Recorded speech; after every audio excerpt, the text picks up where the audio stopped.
के हो आज खोइ त के भन्नुपर्छ मान्छे आउँदा कतिजना छौ हुन्छ गाठे मङ्गलको इतिहास र धनकुटामा मनाउने परम्परा।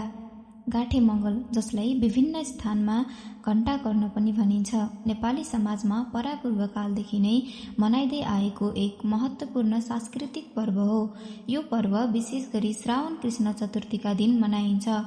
धार्मिक मान्यता अनुसार यस दिन अशुभ शक्ति, भूत प्रेत तथा नकारात्मक प्रभावलाई हटाएर घर समाजमा सुख, शान्ति र समृद्धि भित्र्याउने विश्वास गरिन्छ। लोककथामा घण्टाकर्णलाई अत्यन्त शक्तिशाली र डरलाग्दो पात्रका रूपमा वर्णन गरिन्छ।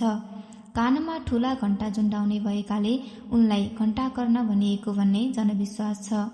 कतिपय कथामा उनलाई भगवान शिव र विष्णुको नाम समेत सुन्न नचाहने पात्रका रूपमा चित्रण गरिन्छ। पछि उनको अन्त्य भएपछि मानिसहरूले त्यस दिनलाई अशुभ शक्तिको अन्त्य र नयाँ सुरुवातको प्रतीकका रूपमा मनाउन थालेको मानिन्छ। धनकुटामा गाठे मङ्गल। धनकुटामा पनि गाठे मङ्गललाई स्थानीय मौलिकता र परम्परासँग जोडेर मनाउने गरिन्छ। विशेष गरी गाउँटोलमा बालबालिका तथा युवाहरू मिलेर बाटो छेक्ने, गाठे मङ्गलको प्रतीक बनाउने तथा घर घरबाट पैसा वा अन्य सामग्री सङ्कलन गर्ने चलन पाइन्छ। कतिपय ठाउँमा बालबालिकाले बाटोमा बसेर यात्रु तथा स्थानीयसँग रकम माग्ने गर्छन्।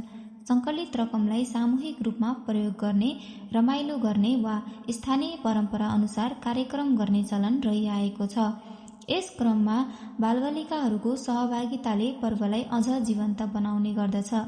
गाठे मङ्गल केवल एउटा धार्मिक पर्व मात्र नभई समुदायलाई एक ठाउँमा जोड्ने, बालबालिका तथा नयाँ पुस्तालाई स्थानीय संस्कृति र परम्परासँग परिचित गराउने अवसर पनि हो। समयसँगै मनाउने शैलीमा परिवर्तन आए पनि यसको सांस्कृतिक महत्त्व र मौलिकता भने जोगाइराख्नु आवश्यक छ। धनकुटामा मनाइने गाठे मङ्गल यहाँको स्थानीय संस्कृति, सामुदायिक भावना र पुस्तौँदेखि हस्तान्तरण हुँदै आएको परम्पराको एउटा सुन्दर उदाहरण हो। खुल्ला हो कि होइन हो?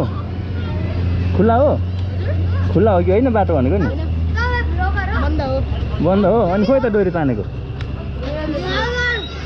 डोरी नतानी बन्द हुन्छ त?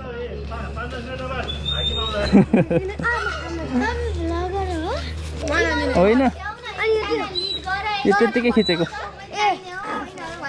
तिमीहरूको भिडियो अहिले भरे पुलिसलाई पठाइदिनलाई।